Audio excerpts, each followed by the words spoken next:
Енді бұл көліктің қорабына келейік. Қорабы бұл жерде автомат тұрған жоқ. Яғни автомат деп қателеспеңіздер, бұл жерде робот, 7 сатылы робот тұр.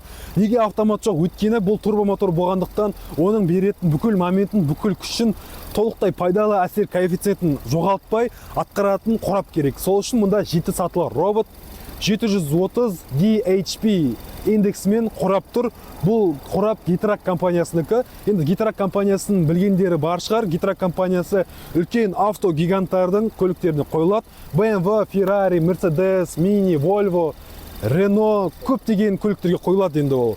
Getrack өте танымал, өте сенімді агрегат, тем более BMW-шіліктерден сұрасаңыз болады. Getrack жақсы қораптар шығарады.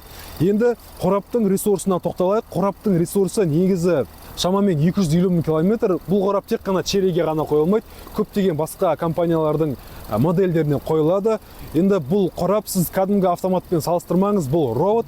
Робот ол көбінесе негізі механикаға жақын, яғни механический, барлығы ұқсас, бірақ бұл жерде сатылардың барлығын робот алмастырады. Яғни сіз алмастырмайсыз, робот алмастырады. Сол үшін сізге автомат сияқты қабылдауыңыз мүмкін. Енді ресурсы бұл жерде сцепление бар, ішінде бұл қораптың механикадағы сцепление бар.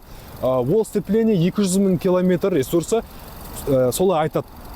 Енді әр көлікте әртүрлі жүру мүмкін, ол енді сіздің қолданғаныңызға байланысты. Бұл робот қорабы ешқашан с места, орнынан қатты газ беріп қозғалғанға, немесе жарыстарға деген сияқты нәрселерге бұл негіз жақтырмайды.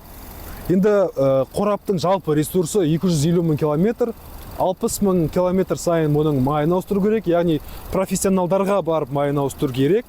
Сонымен қоса, кейбір көліктерде бұл қораптар 450 000 километр жүрген. Яғни бұл жақсы цифра, бұл Getrack қораптары негізі өте сенімді агрегат. Сол үшін бұның қорабынан ешқандай күмән ұстап, коробкасына бірдеңе болып қалады деген сияқты күмән сізде болмай қойса болады. Қорап өте сенімді, өте мықты компанияның өнімі, сенімді агрегат.